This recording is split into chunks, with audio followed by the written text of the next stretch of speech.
really hope they get food. Because I talk to people and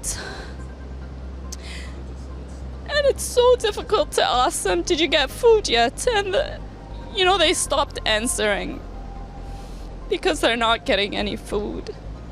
I wake up in the morning and I say, please forgive me, everybody. Forgive me for letting this happen. It's not my...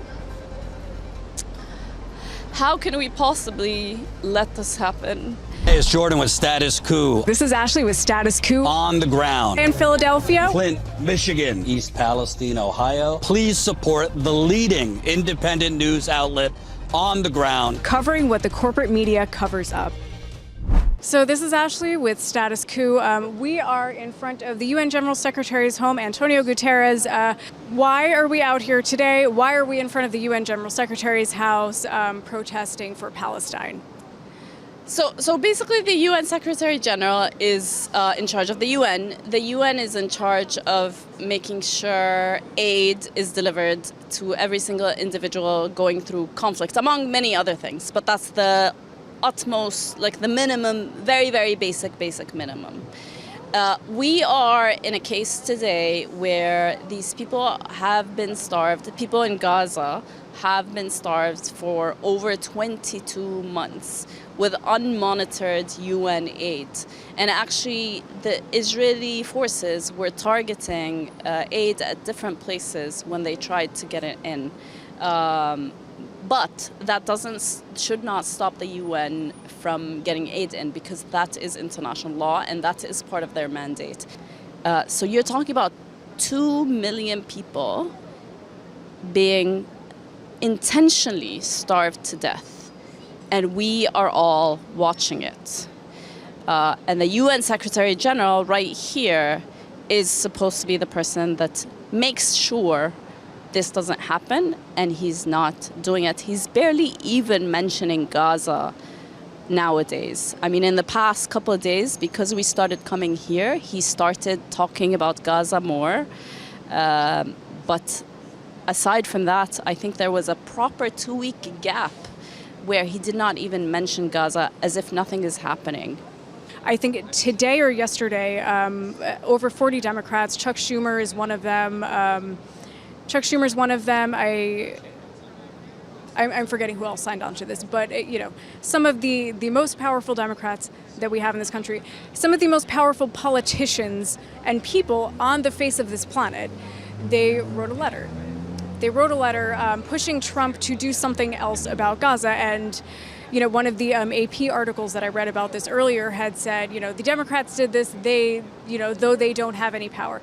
I would say that they have very much power. They, again, are some of the most powerful people on earth. We have a Republican administration that is extraordinarily hostile, but they are still senators. Like senators in the U.S., I'm pretty sure they can do something beyond sending a letter and asking very nicely for Trump to do something. And it just kind of proves the cowardice of people in power. Instead, we have you two out here in front of his house, in front of UN General Secretary's house, trying to push for change. We are everyday working people. I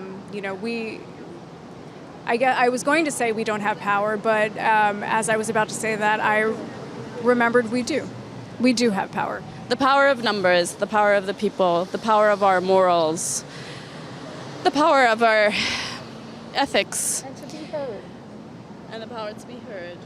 And the power to shame our politicians, the power to put ourselves in their faces and remind them of what they're doing. And this is exactly why we're here. UN Secretary General Antonio Guterres can mobilize for peacekeeping troops to escort the humanitarian aid. We're not even asking for stopping the fighting, whatever. We're just asking food should go in. He can do it now, and he's choosing not to. This needs to stop, and he needs to know that.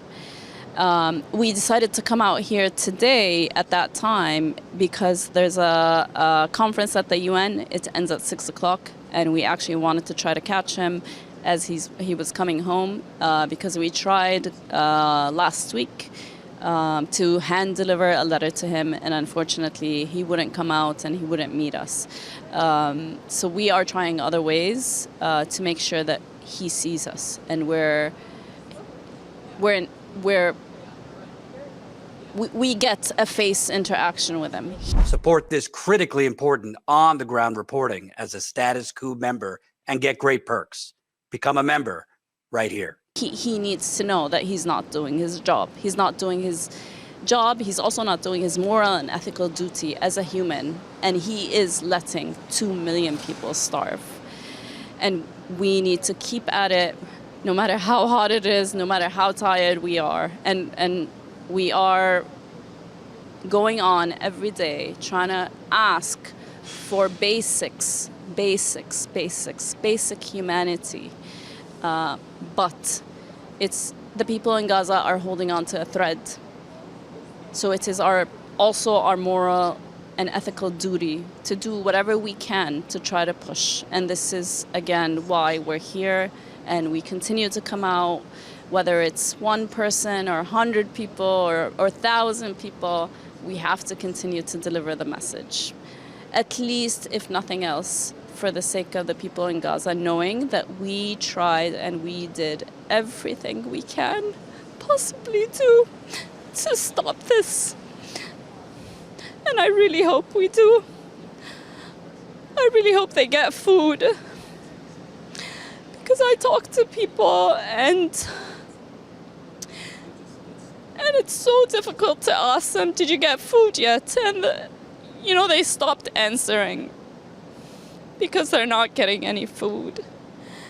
So they know I'm not the devil. They know I'm trying to help, but they're also not getting their basic needs, which means I'm not doing my job properly as a citizen of the world, as an American citizen, as a fellow human. So we have to continue until we make sure food is coming in, hopefully before it's too late and before we lose 2 million people on our watch.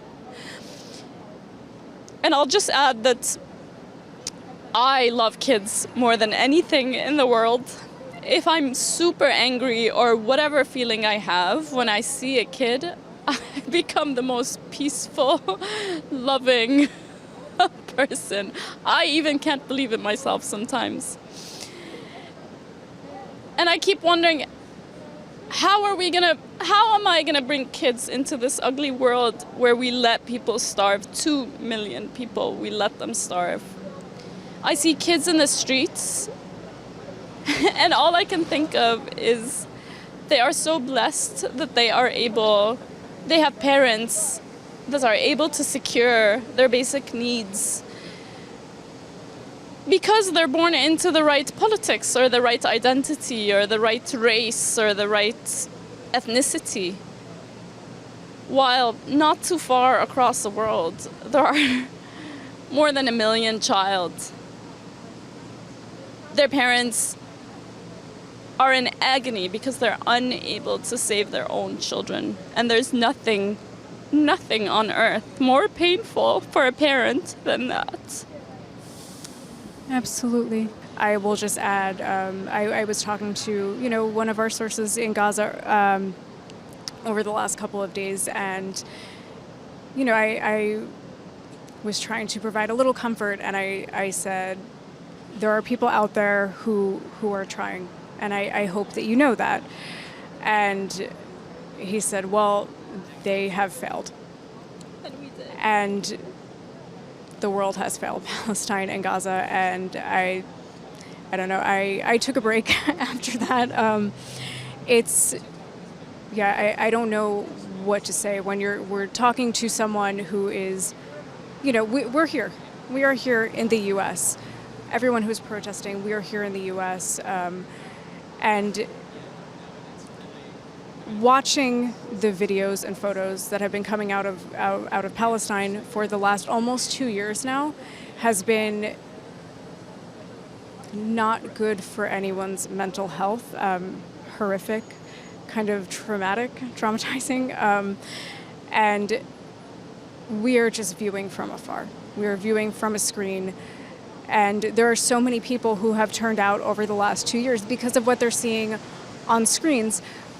the source that I was talking to said the photos and videos cannot even begin to capture what's happening in Gaza, specifically right now with the forced famine that's going on. And I don't know.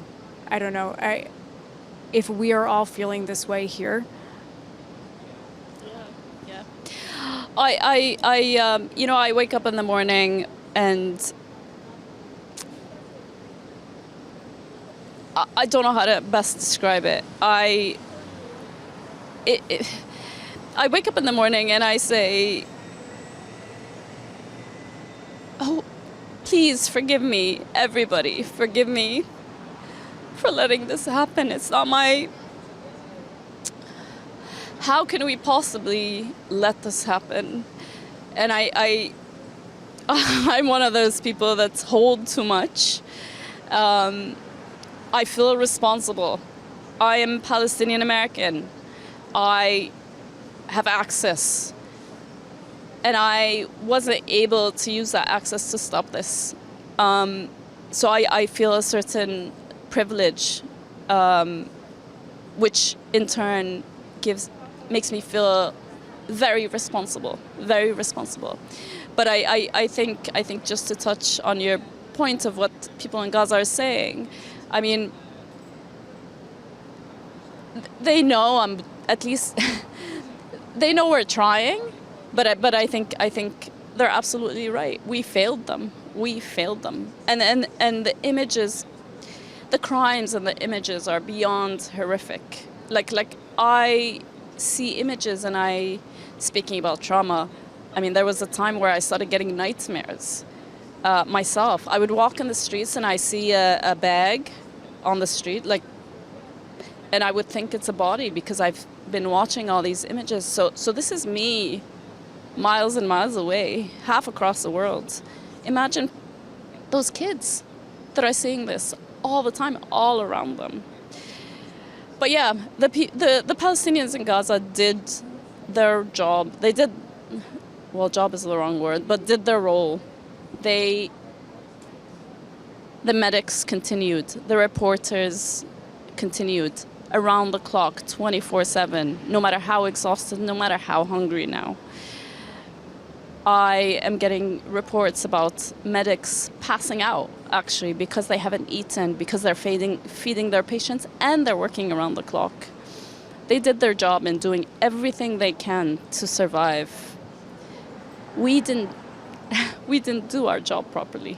We didn't fight back enough, and we didn't stop it. In spite of all the atrocities that we're watching, every rule in the international law book was broken, and we still couldn't push back. And that is a very difficult feeling to have and wake up every morning and keep going. But we do what we can, and we're still trying, and we still try, and we still do it. Yeah, I mean, people today were out here since 1 o'clock at different positions, at different locations. Actually, some people were out at 9 a.m. to meet the delegates as they're going into the UN conference. And then the baton was passed to people during the lunch break of the conference to be in front of the permanent missions and make sure we have signs that they can see and messages of reminding them that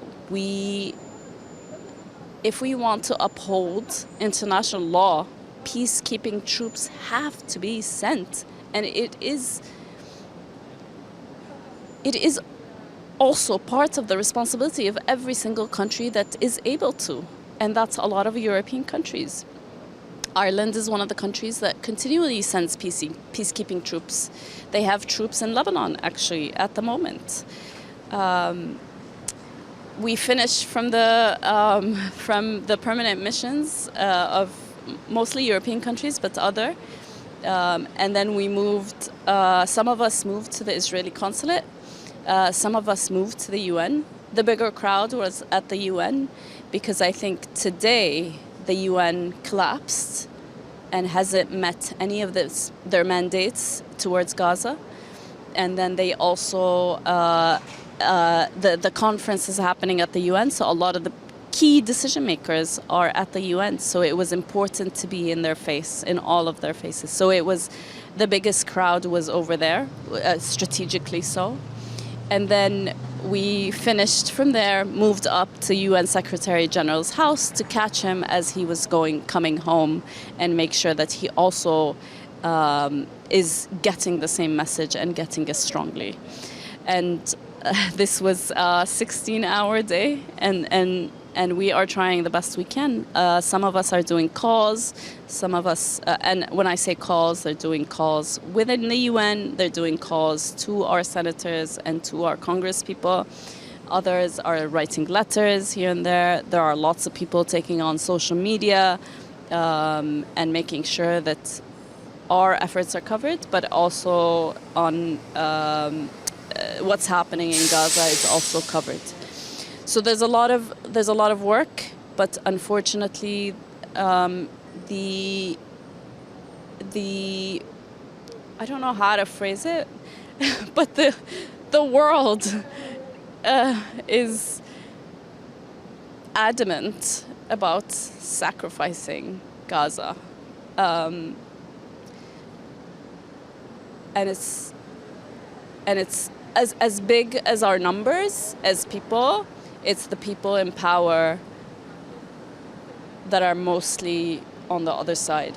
The average people are doing everything they can to be out there and be seen. And this is where we're at. We try and we try and we try and we continue until we see results.